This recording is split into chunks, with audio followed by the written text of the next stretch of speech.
My name is Beth Fisher Yoshida, and I am the Program Director of the Negotiation and Conflict Resolution Master's Program at Columbia University in the School of Professional Studies. And we run monthly webinars inviting interesting people from all around the world who are doing wonderful things in the world of peace building, conflict resolution, negotiation, and so on. And for today's webinar, we are going to be using the Q&A box. So I do encourage you to write comments and questions, and then we'll take the questions periodically throughout the session today. The session will be about 1 hour, and then a link to the recording of the session will be available probably by next week. If you've registered for the program and you're here, then you've registered, you'll receive a link. Otherwise, you can also find it at the Columbia University website for the Negotiation and Conflict Resolution Program. So without further ado, I'm really excited to welcome our guest for this webinar, Pádraig Ó Tuama. And I'll have Pádraig join us, and then he will. Hi, Pádraig. Great to have you here. Hi, Beth. Nice to see you. He will tell us a little bit about himself, and then we are blessed to have him read a poem to us. We will have some discussion around the poem and then open up for Q&A from the rest of you. So Pádraig, please say something about yourself. Thanks. So my name is Pádraig Ó Tuama, and I'm from Ireland, and I'm in Ireland at the moment. I've been living in New York in Lenape land for the last 7 months, but I just moved back and arrived home in Ireland on Monday. So I'm readjusting to Irish life and welcoming the quiet of the countryside with great joy after having lived on 2nd Avenue. So I am a poet and a theologian, and because neither of those bring in much money, I trained as a conflict mediator about 20 years ago, and for 20 years worked in projects of peace and dialogue in the north of Ireland. Half of them were kind of looking at questions to do with British-Irish conflict, and half of those projects were looking at questions to do with dialogue about the LGBT people in public life and dialogue about and with LGBT people from religious leaders. Great, thank you so much. So then I'm wondering, did you want to go right into the poem now, or did you want to talk about something else at this point? I'll say a little bit about the poem and then I'll read it through. Okay, super. Yeah, great. So I'm going to read a Seamus Heaney poem, and we'll put it up on the screen. And I want to say a little bit about the poem first. I wonder if we could take it down until I've finished talking about it, if that's okay. You can just take that screen off, and you just put me on if you want. This is an extraordinary poem, which is part of Seamus Heaney's translations of Sophocles' play. And Sophocles lived in the 5th century before the Common Era, and he wrote a play about the Trojan War.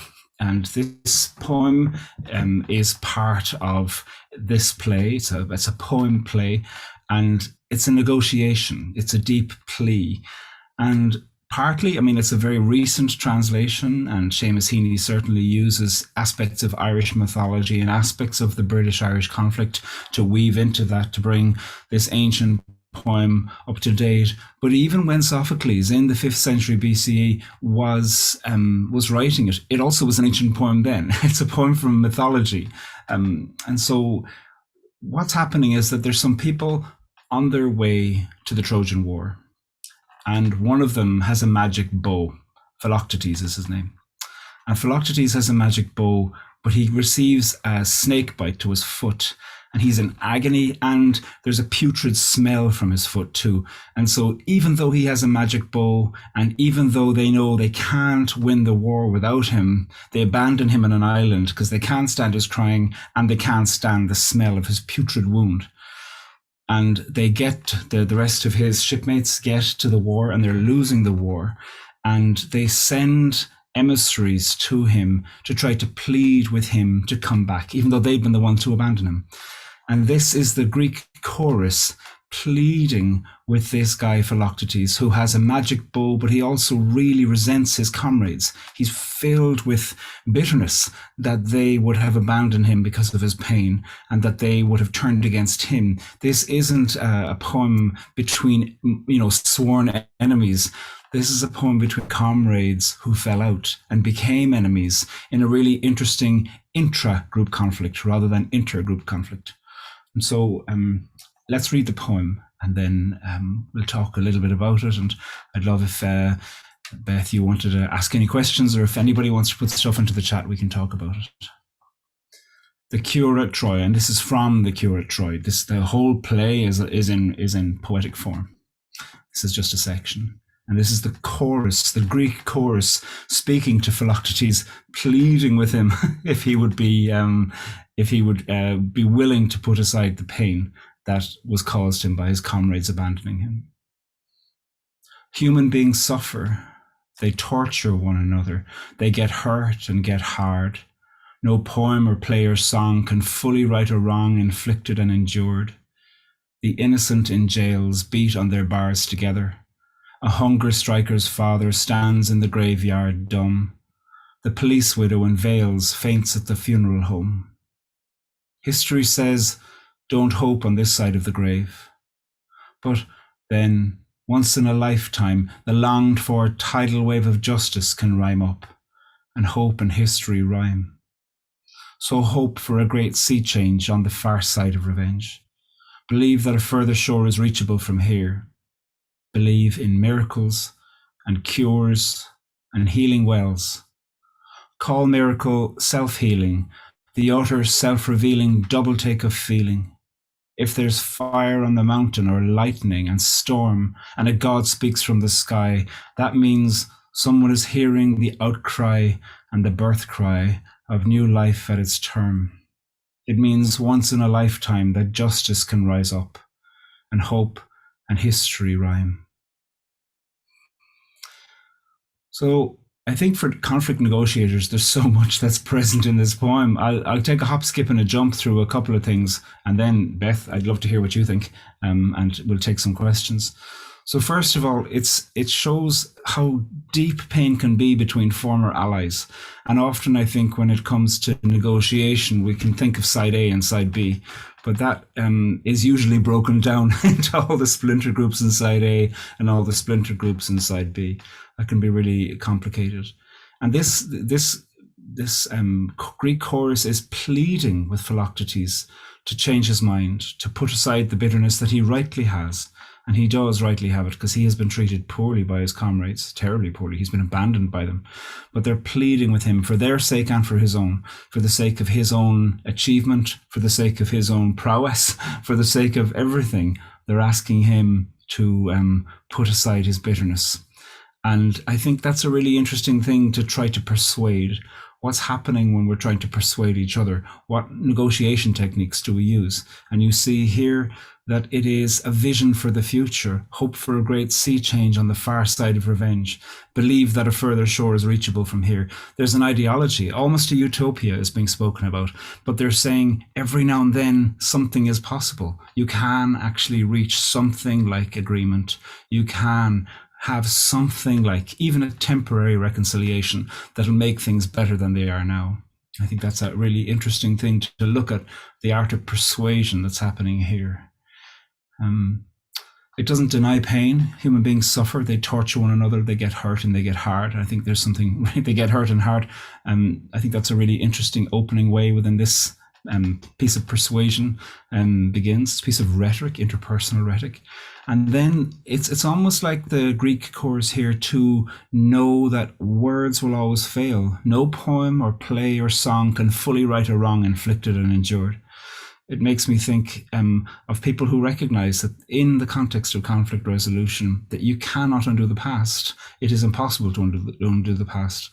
But what you're looking for is some kind of way within which you can make a resolution towards each other. And in that resolution, try to prevent the predictable pattern of a faction just increasing and amplifying in its pain and accusation towards each other.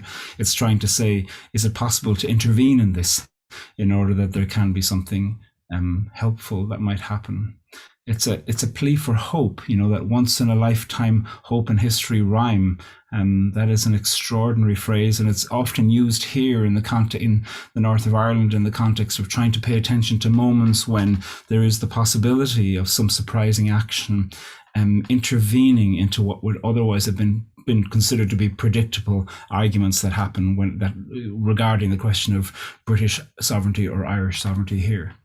And how much of a vision of hope is present in this Greek chorus, I think is really interesting. And for me, one of the questions in the context of conflict resolution is, do we have a vision of hope? And I don't ask that naively. I ask that very, very seriously. It's an echo really of a question of what do you want? And I think that's often very, very difficult in the context of conflict negotiation, because you might want different things at different times or different things at the same time. You want revenge, you want to be justified, you want a bit of peace, but you want the other side to feel shame, or you want a particular apology in a particular way at particular times. You want all of these kinds of things. And the painful act of compromise is being appealed. It is the appeal in this. It is saying you have so much reason to not go back to your comrades, but they need you and you need them, and therefore compromise is worthwhile. And I think that is a sophisticated point within the context of conflict negotiation, and painful. And I think these 6 stanzas do something really interesting in trying to explore that and trying to look at where is it in the context of this ancient play, where is it in the context of this that people appeal to and from? How do they try to go about persuasion? There's great metaphors that you see in the final stanza. Someone is hearing the outcry and the birth cry of new life at its term. There's a recognition, I suppose, of human enterprise being one of creativity. The metaphor being used here, I suppose, is a child being born and the future generations. But I think it's pointing to something deeper than that too, which is to say, what do we hope to create in our lives together, rather than what fights do we hope to win? I think there's something in there that has a deep anthropology, I believe, of the human enterprise, and is hoping that the actors in this can come together with each other in a way that might be, it might help them to work with each other, to compromise with each other in a way that will deepen their own life, and in a way that will deepen their own reputation, and in a way that will make the story be creative and the story have something interesting to happen, rather than complete predictabilities. Well, Beth, I'll stop talking. I'd love to hear any questions you have, or questions you have as a negotiator. I loved your reading and your comments afterwards. And the first word that came to mind when you're reading it was the word commitment. And I was thinking about that in our relationships, we have an expectation that there's a certain kind of commitment. The deeper the relationship, the stronger the commitment. And when we think about, like in psychological terms, in-group and out-group, he was in the in-group and then he was pushed into the out-group. So that commitment that he thought he had to his comrades, and his comrades he expected had to him, was then changed. And maybe the flip side of the commitment was a kind of betrayal, right? Is that you're betraying my sense of our relationship because you're pushing me to the outside. And I think sometimes when we have an obvious enemy or somebody's on the other side, then we have an expectation that they're going to behave a certain way to us. But from the people on our side, the people in our group, the people who we affiliate with, that sense of betrayal is that much stronger, because perhaps it takes us by surprise, we're not expecting it, and we make an assumption that it's not necessarily there. So I think about one of the basic human needs of belonging, and we want to belong, we want to be included. And even if we don't necessarily want to be a member of a group, we certainly don't want to be told we can't be a member of that group. So those are some things that came up for me in your reading and your commenting. Yeah. I mean, there is such complication when it comes to an in-group and an out-group, because each group has so many factions within it. And I think sometimes the deepest hurt can come from people from whom you expect better. If you hate your enemy, well, then you probably have a low expectation of them. And actually them acting poorly towards you might be, in a certain sense, some kind of strange pleasure, because they're confirming the story that you have about them. In fact, if they act benevolently towards you, that can be some kind of torture, because in a way they're challenging the story you have about them. But when your own group treats you poorly, that can be really difficult. And we see that over and over again in organizations of goodwill, from wherever it is that there's organizations of goodwill. Often organizations of goodwill are filled with people who are overworked and underpaid, and the levels of pain that can happen between people who are working for the good of a community, of a society, of a particular cause. the internal factions that can happen in that context. You're too focused on policy, you're too focused on action, you're too focused here, you're just about the money, you're just about the prestige. All of these things occur over and over in groups of peace and groups of goodwill. And one of the things that I think this poem is asking for is a level of intelligence to pay attention to the fact that that isn't a surprise, that that's inevitable, that doesn't indicate the defeat of the group, but actually it's an invitation of the group to learn to say what actually holds us together, what really binds us together. And I think in the context here, you see the Greek chorus having deep, deep confidence to say, we have a vision about what's on the far side of revenge. We have an understanding about what's possible and how moving that is to say, like, if this is a dream, well, then maybe it's a dream worth believing in. It's better than a nightmare. And to have a sense of practiced hope, not because of evidence, but because of commitment. And I think that that is often something that we need reminding of today, because it's painful to be in collaboration with others when often collaboration can feel really compromising and painful. You may not feel like you get the recognition that you think you should get. And that's probably true. Human beings suffer, they torture one another, they get hurt and get hard. Yes, it probably is true. But still, this Greek chorus is issuing a certain rallying cry to say, still, there is a vision of humanity that this chorus is seeking to persuade. Yeah, I think that when you go back to recognizing your own and the other person's humanity, then you connect on a whole other level. And that's where it is hopeful. And in my work with organizations that have a humanitarian orientation, I have to say that sometimes there's such a strong external focus that we're going to help others, we're going to help the community, we're going to save the world.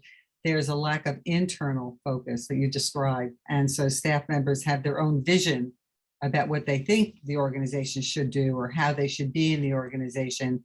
And sometimes their hopes and dreams get a little bit squashed because they don't see that they're getting the recognition that they think they deserve. So it's an interesting observation there. We do have a question from somebody. It says, that in your experience with conflict resolution, what has convinced those who have gotten hurt and hard to participate in a sea change? Well, Beth, I'd love to hear your responses to all of these questions too, because of your many decades of experience in this. I think each time you're doing something, you're in a new level of discovering what will work for convincing.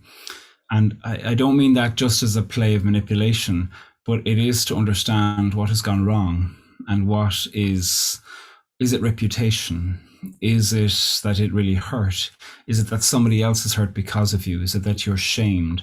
What has caused a person to step away? And therefore, within the context of that, what might be some kind of conversation that can convince them to give it another go, and to perhaps give it another go with some new safety measures in place. You know, it's not like you're asking somebody to put themselves back in harm's way.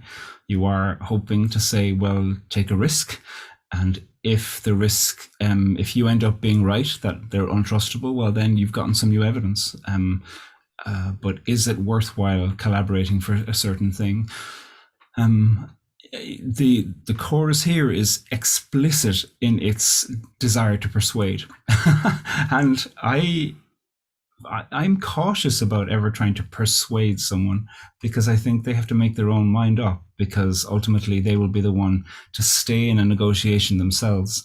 I can perhaps help, but I would never want to be seen to be trying to convince and persuade with the explicit nature of this chorus, which is part of my intrigue by how explicit this chorus is. It's almost like a cry of humanity speaking out. It's a voice of the future coming back in.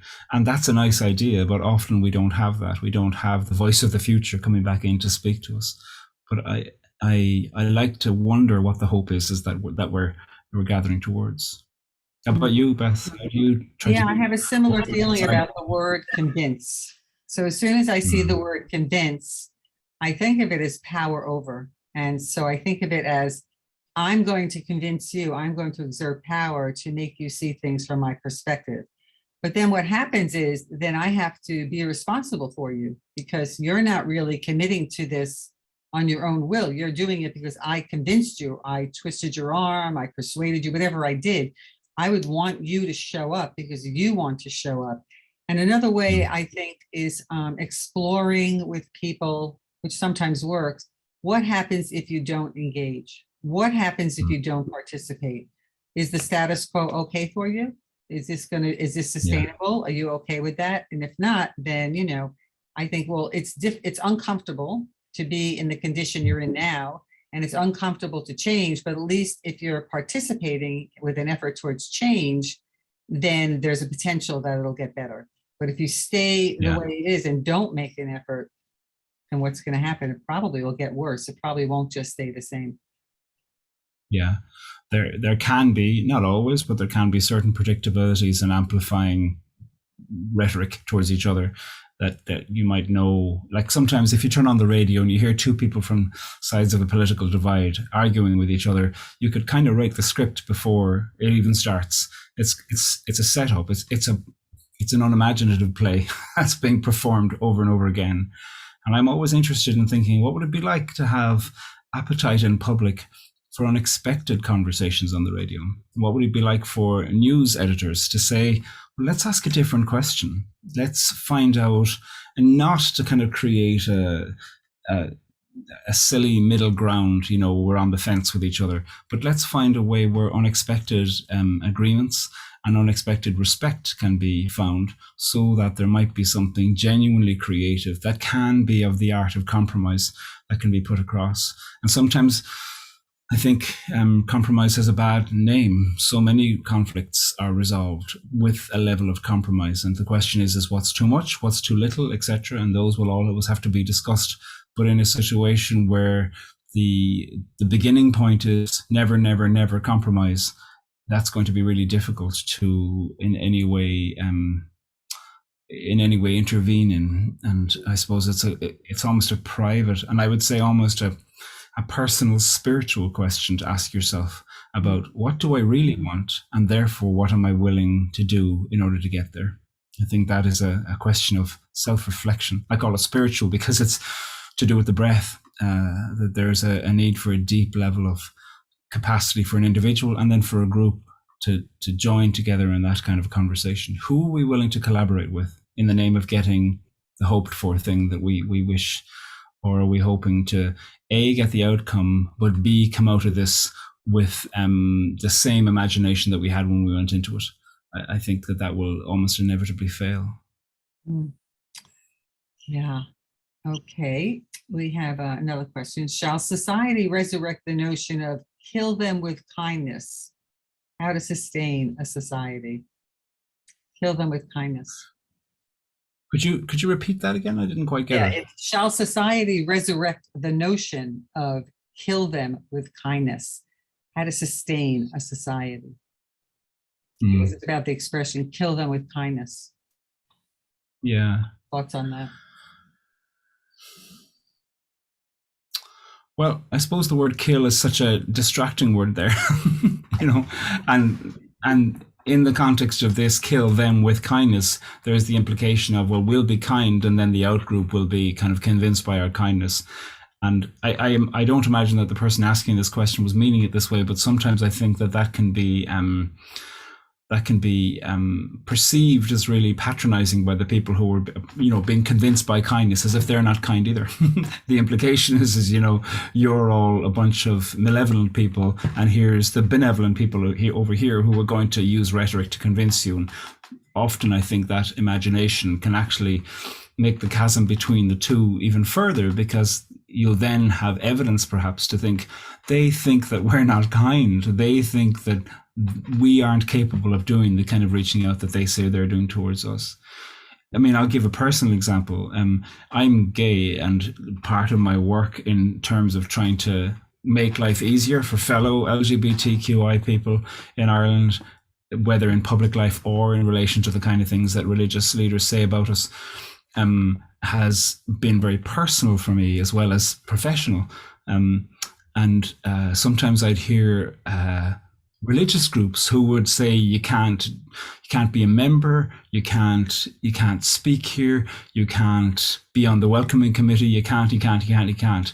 I would hear them say things like, but we're going to love you anyway. And you're like, you need to pay attention to what you're calling love, and you need to put in a measurement metric to imagine what you justify by your intention. You need to learn how to measure by its impact, and you need to believe the impact as it's being communicated to you, rather than just look for narrative impact that justify your, initial intention.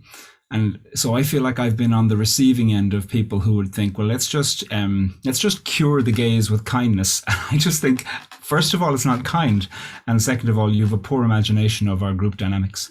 And so I suppose, having been the recipient of that, I would always distrust myself if I ever was thinking that I'd be the one who'd be, convincing with kindness, because I think that could be a cover-up. Sorry for the personal digression there, but I think sometimes to locate it.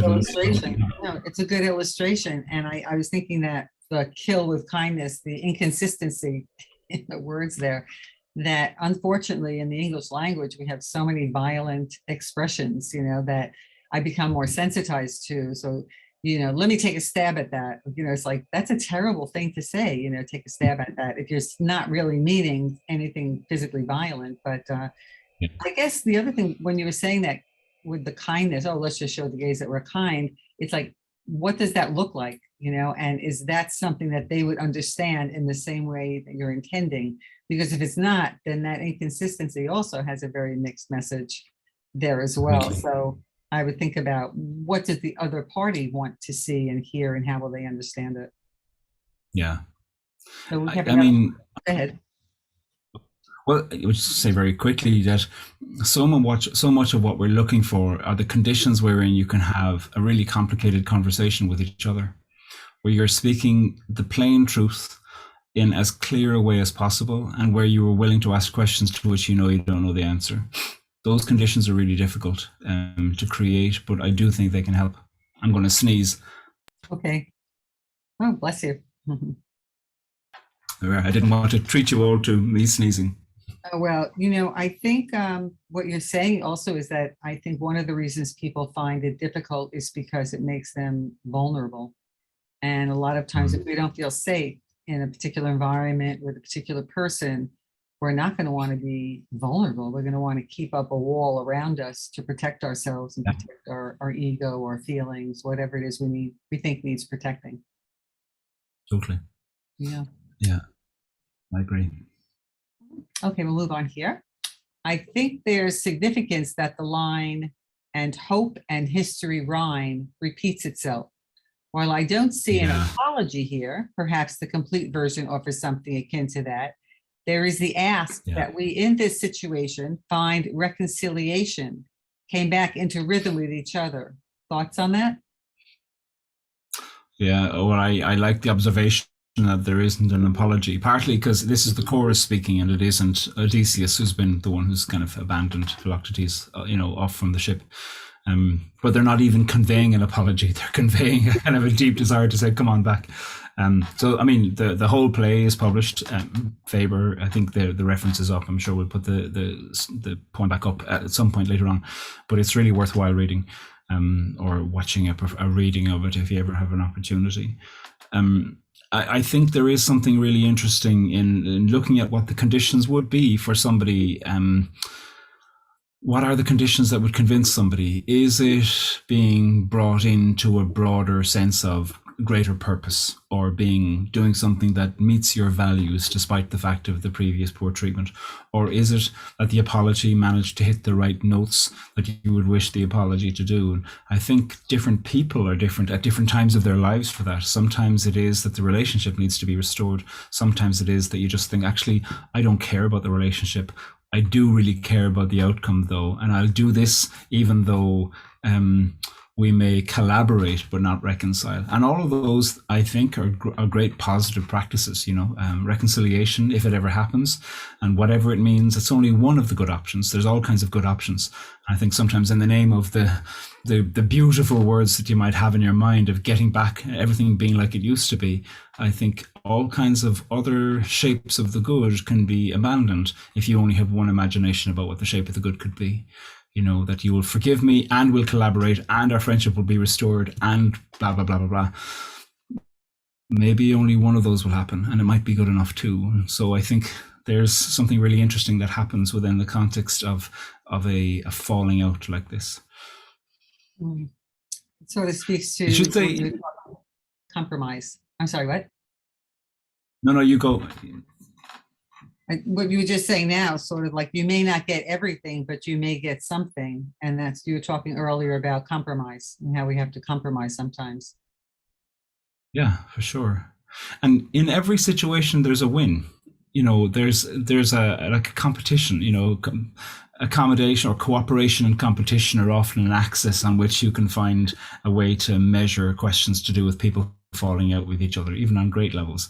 And in a situation like this where stubbornness is coming in, what is being won already? So what is the victory that Philoctetes is experiencing by saying, no, I will not join you?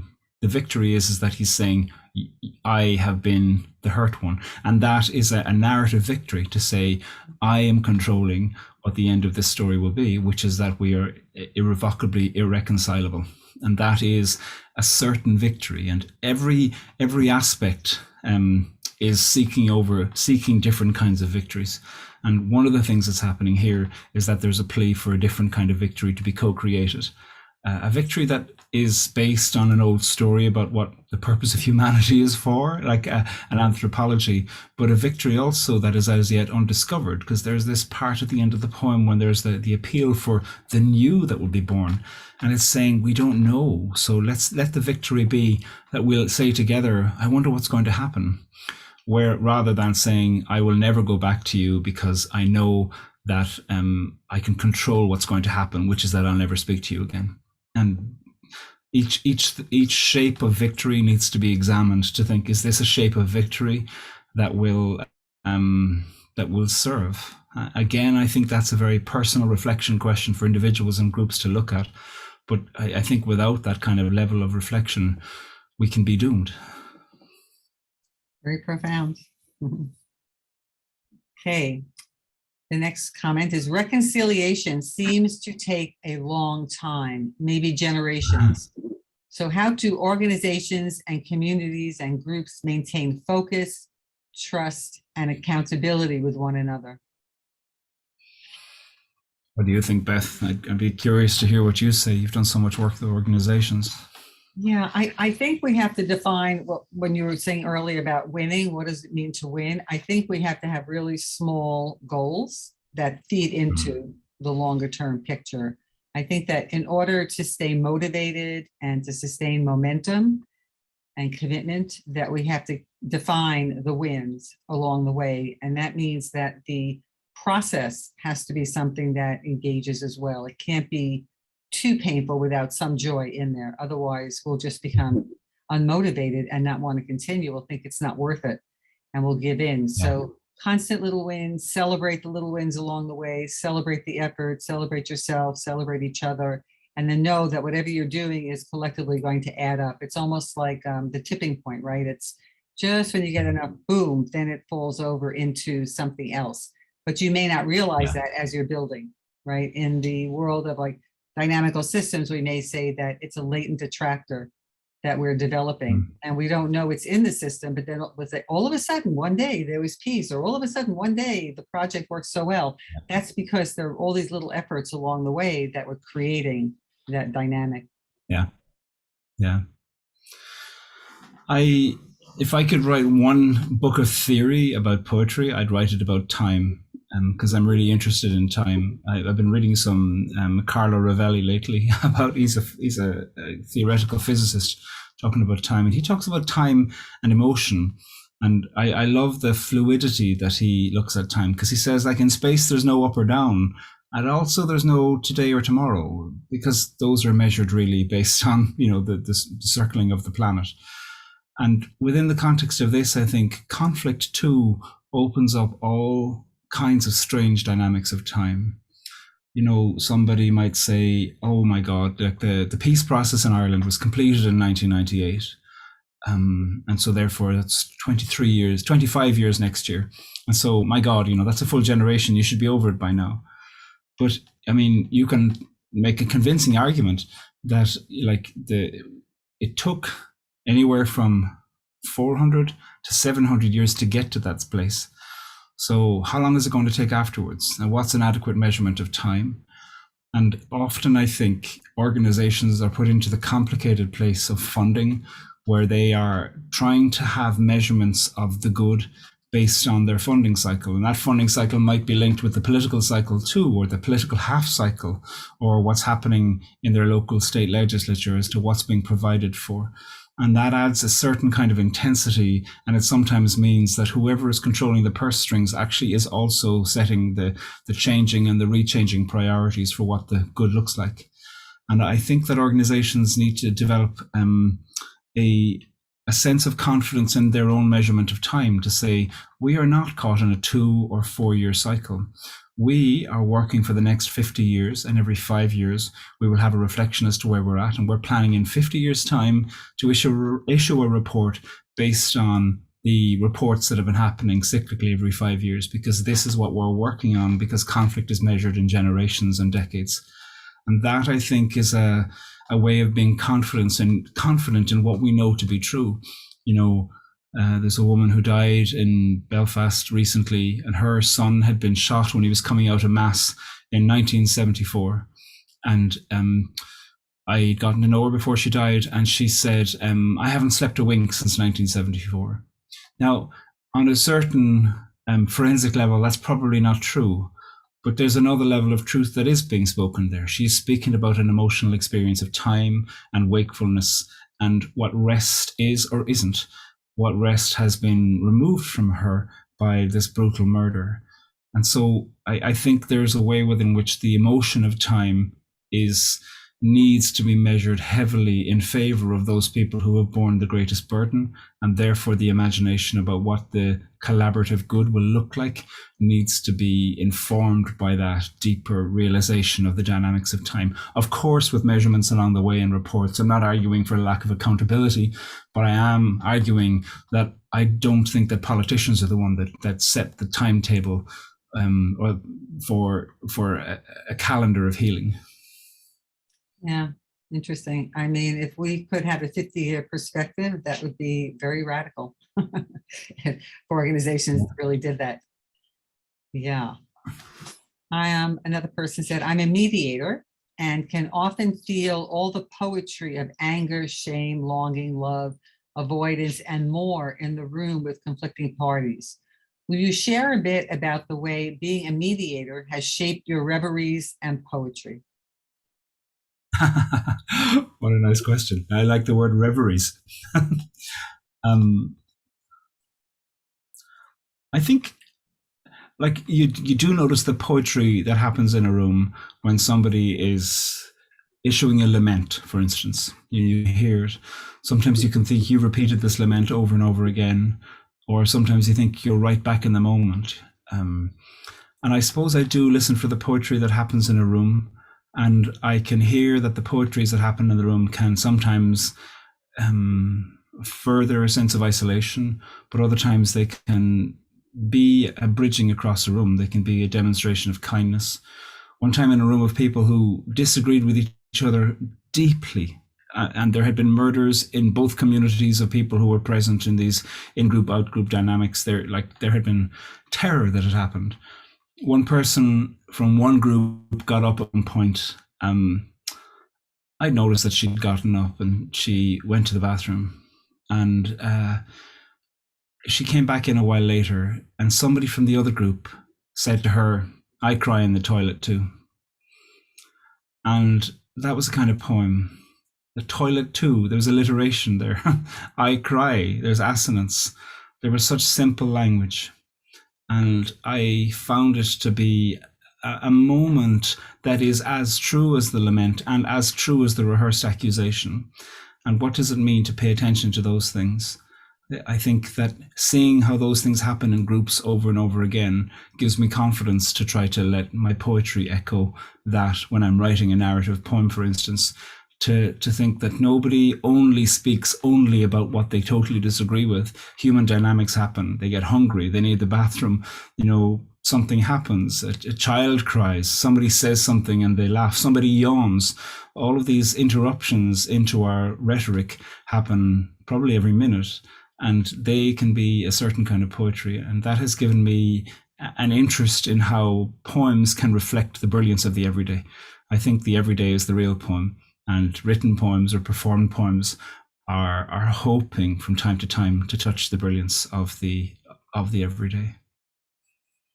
When you gave that example, I thought about how attuned they were on a certain emotional level that wasn't even a conscious thing. It just was just connected right there between those people. Extraordinary empathy. They would have agreed on nothing politically. You would have argued, and it's not that afterwards that they would have agreed on everything, but there was something new had happened between them, and that's so interesting, and so much. I mean, I find that in groups of people who disagree, you're looking at personality and policy. You know, you're looking at gesture and you're looking at outcome. And some people will say, oh, look, we don't want the human encounter stuff because actually what really matters is the decision. But I think the decision outcome will be helped by some reshaped human encounter. And I'm also uninterested in just getting together and playing ice-breaking games and, you know, hearing about funny stories from when you were young. I also want to talk about what we disagree with.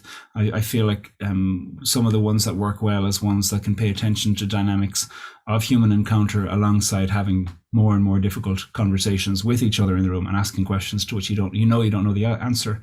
Those dynamics can be really helpful to know how to capitalize on them, to say that was a beautiful moment and you did for that person what nobody else in the room was doing. You said it, you named it, and it was powerful. I think to name those things privately or in the group, if that seems right, can be really helpful. Really nice reflection on that. Okay, the exhortation to hope is voiced in terms of miracles, tidal waves, a God speaking from the sky, but the reality of justice must arise from human beings here on earth. I'm wondering about this framing of miraculous change in these terms. What are your thoughts? Also, the promise of justice rising up is repeated at the end of the 3rd and 6th stanzas. I wonder if you can comment on this as a poet, Pádraig. Yeah. Well, I'm so glad that somebody spoke about miracle, because I was thinking, I need to mention it. Like, so Seamus Heaney is doing something really interesting in this. First of all, this is a poem as a translation from an ancient poem, which was a rendering on paper of an ancient myth. So we're dealing in myths and myths and myths here, which I think is really interesting. And in a way, I think Seamus Heaney, who used religion but didn't call himself religious, he's kind of saying, well, what works? So I wonder, Kirsten, if we could put it back up, because it might be helpful for people to see some of the pieces they do, because I think Seamus Heaney is doing something really interesting in this poem. I think it'll come back up now so people can see it. Maybe not. Coming. Well, yeah, here we are. Thanks, Kirsten.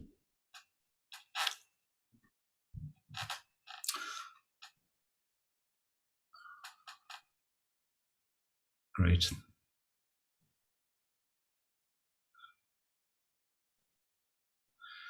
So you see, in a way, in the first stanza, no poem or play or song, I think that is speaking to the limitation of any form of language, whether that's a constitution or a religious point of view or a piece of art or a piece of mythology. And the second stanza is naming the everyday, and this is particularly Irish, the innocent in jails beating on their bars together. There's particular resonances of internment that are being referenced here. Hunger striker's father stands in the graveyard dumb. There were hunger strikers who died in 1981 here. And then the police widow in Wales faints at the funeral home. That's referencing the ways within which members of what was then called the RUC were considered to be legitimate targets. And they were terrible. My God, the grief in the families, bereaved families of members of the police here was terrible. We now have what is probably considered the most accountable police service in the world, at least on paper. We have a separate organization that polices the police, the Ombudsman's Office. And so we have, and the name of the police changed from the RUC to the PSNI, the Police Services in Northern Ireland. And one of the things that Seamus Heaney is doing is putting victims from different sides alongside each other here. And so there's a deep, almost brutal realization of, let's read this from the point of view of pain here. And then, so the Great Sea Change believe in miracles and cures and healing wells. And I think it's the combination that's there in the fourth stanza, miracles, cures and healing wells. Miracles can have a very strong formal religious connotation. But cures in Ireland is a certain kind of local magic. If somebody has the cure, for instance, for the whooping cough, there's all kinds of things about how you go to them, they give you a piece of string, you don't talk at all, you put the piece of string under your pillow, you sleep with it under your pillow for 3 nights, then you take the piece of string and you place it in floating water and you turn your back and walk away. That would be the kind of thing that would be called a cure. And healing wells too are an old pagan tradition in Ireland that then became Christianized with the arrival of Christianity. And so I think one of the things that Seamus Heaney is doing by the association of miracles, cure and healing wells is saying that humanity is the one that makes miracles, cures and healing wells work, by saying you can get a great consolation if you go to this particular healing well and drink the water from it. That becomes a ritual, it becomes a gesture, it becomes some kind of marker, and it is the making of meaning that sometimes makes meaning, rather than saying there's some external magic or religious force that is going to do the miracle. It's saying that actually having the ritual itself, being a ritualized story-seeking, meaning-making species, that sometimes making the ritual in itself can be enough. And therefore, I think in the fifth stanza, call miracles self-healing, the utter self-revealing double take of feeling. I think he's developing that idea to say he's not talking about intervention miracle from a God, but he's saying, is it self-healing, the double take of feeling? And he's saying, like, look around, fire on the mountain, lightning and storm, but God speaks in the sky. That means that someone is hearing the outcry and the birth cry. He's saying, look around at the grief that you see in stanza 2, but then the possibility of being able to live worse with each other, to speak in terrible English. I think there's a way within which he's saying, whatever works, it might work. Miracles, cures, healing wells, prayer, fire on the mountain, lightning, whatever, a buzzard, who cares? Is it working?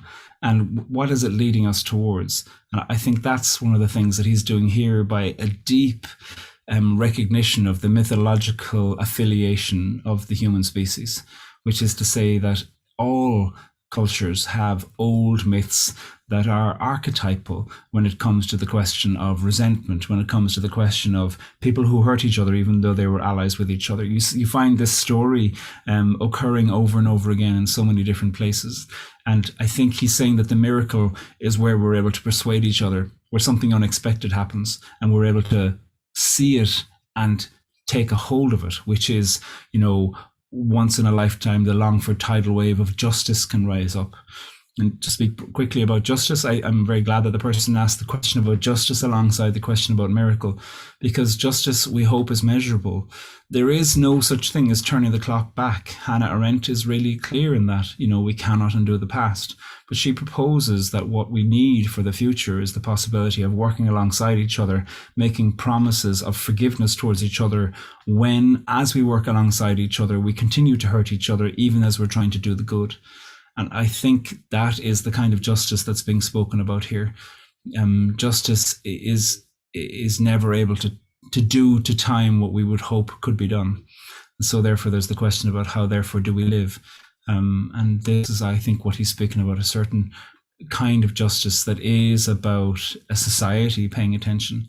And he's writing, by including Irish references in this, we went through a seismic change in 1998, like the reforming of our police into probably the world's most accountable police service. That is monumental. Britain renounced its sovereign claim over the north of Ireland, a territory it had, claimed all of Ireland in 1801, the Act of Union, and then in 1921 partitioned Ireland and claimed this new statelet called Northern Ireland that it created. Britain renounced that and said actually sovereignty belongs to the people of Ireland for the future of Ireland. those are huge. And those wouldn't have happened unless people like Senator George Mitchell from the United States and countless others were able to each say, well, here's a little step of hope. Here's a little step of hope. And while we are still going along at a slow pace, because we're in the first generation of peace, I suppose you'd say, we have come so much further than where we were 25 years ago, thank God. And that, I think, is a way of understanding justice, that there have been some things that have been monumental, and those are worthwhile celebrating. Beautiful. I think that connects very well to the next question is, how do we move to the gracious space where the better questions are generated and are welcomed? Not sure what they mean by better questions, but we can ponder that. Yeah. It's hard, isn't it? I mean, I'm aware I'm talking a lot. Beth, you might have something. No, please go ahead. I think people want to hear what you have to say. Well, first of all, gracious, I think gracious doesn't exclude fury and grief and accusation. And so for me, graciousness has to be truly generous and expansive in terms of understanding the cyclical nature of grief, lament, rage, and impoverishment and stealing. So I want to make space for all of these strong, true feelings, because who defines what gracious looks like? That can seem like you're saying, well, we won't get into the painful stuff, and I don't think the person who's asking it is doing it. You're asking the question in a broader sense. But for me, I always want to think, what can be done on an individual basis? What can be done in groups that trust each other or think they do until they fall apart? And what can be done then when groups come into intergroup environments? And sometimes through Corrymeela, the peace organization that I led for 5 years, we would do what we'd call single identity groups, where you get people of a particular political persuasion to just meet with each other, first of all. And in a way, what you're trying to do is unpick some of the story of belonging they say. You're wanting to say, do you all really agree with each other? Would you all start there? And would you all measure this particular incident or that? And not that you're trying to, in a certain sense, dismantle the negative, unfruitful mythology that we all think the same, and they're the problem. You're trying to, in a certain sense, open up the possibilities of unexpected affiliations and unexpected differences with each other. And that is the process of asking what I think is being referred to as the gracious question, which is a really challenging question, which is, what do I want? What am I willing to compromise on? How will I move forward toward the good? What do I think will really serve me? What victory do I think will be good? How do I make space for my own rage and lament? How do I understand participation in a wider society where I might feel like my pain has up until now been denied? And those are deep questions. No process will satisfy everybody's desires, even amongst victims groups. And victims groups here certainly have been bruised so many times, first of all, because of being bereaved by violence. And then following on from that by realizing that different victims groups want different things, and some groups call each other innocent victims and call the others the guilty victims, and there's pain upon pain upon pain. And one of the things that I think is needed is a deep self-searching, the gracious question, which is also the challenging question, which is, what do I want? What will sustain me? Where can I find a home for my rage? Where can I find an amplification for my lament? And where can I find a way where I can feel supported as I try to participate in a new society?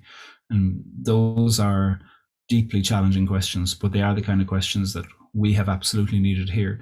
Our peace process would not have survived not for communities of people asking themselves those questions. And sometimes it was peace organizations did it, and most of the time it was people sitting around their own table, talking to each other, and somebody who they trust.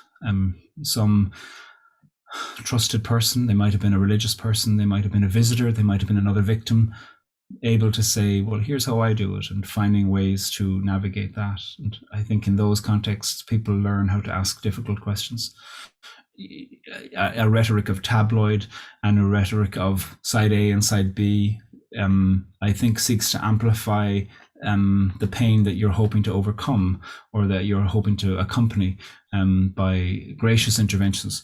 I certainly think that some of the political rhetoric that we have here, maybe the States is the same, actually is deeply invested in undoing gestures of understanding and collaboration, because those don't serve certain forms of bombastic leadership. Yeah, so the gracious space is really a space that allows for all of this to be there, because all of it's important, based on what you're just saying too. We have time for one more question, and I'm going to sort of put a few questions together. There are some people who want to know about the role of words, language, and poetry in conflict resolution. So if you can just reflect on that a little bit.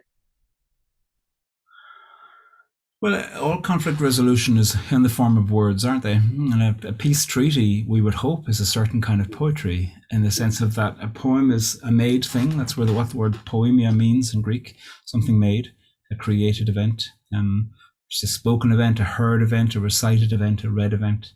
And we would hope that some kind of peace treaty, whether that's a formal one or that's, siblings who haven't spoken to each other in years suddenly managing to move towards each other, we would hope that some kind of language could move us towards each other, and that language could be robust enough to contain hope. The Good Friday Peace Agreement here in its introduction, it says, "So with the spirit of concord, we commend this treaty to you, this agreement to you." Spirit of concord. I love that phrase, concord, shared heart, from cor in Latin, meaning heart. I think what an interesting thing that in the introduction to a peace treaty, it says, "In a spirit of concord, we commend this agreement to you." How moving. That is a certain kind of poetry. So I think we are looking for words that take meaning. And because without them, I think we run into the danger of hollow words that are designed to inflame. I've been at a few funerals in the last couple of months, and one of the things I've been noticing at funerals is how much we are looking for the generous language that can give people a raft to hold on to in their grief. And I think any conflict is also a form of grief. And one of the things we're looking for is the kind of chaplaincy that can help us find words of substance, words that speak to justice, words that speak to hope, and words that speak to something that can be created and something that can support you. And therefore, I put myself, and I know loads of people do, under huge pressure in situations of conflict resolution, or if you're ever writing a poem that's speaking about something to do with conflict, to try to use words that Elizabeth Bishop, former inaugural poet for Barack Obama's first term, I think she called them words that shimmer. One of her, in the poem that she read at the inauguration, she spoke about, are we not of interest to one another?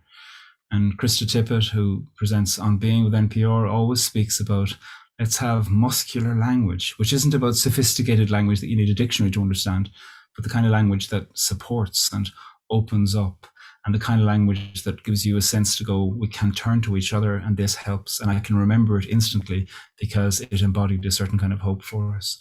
And Seamus Heaney did that in Hope and History Rhyme. You find that written on walls all across the north of Ireland. That poem there created something which isn't the solution, it's not the final language, but it is something that does create a raft to help you in certain moments. Yeah, I'm thinking about the power of words and word choice and words, what they create in how we use them, and being more mindful about aligning the words with the intentions of what we're trying to create in the relationship. Because words can cause conflict, but as you were saying, they can also create conflict resolution and spaces of peace as well.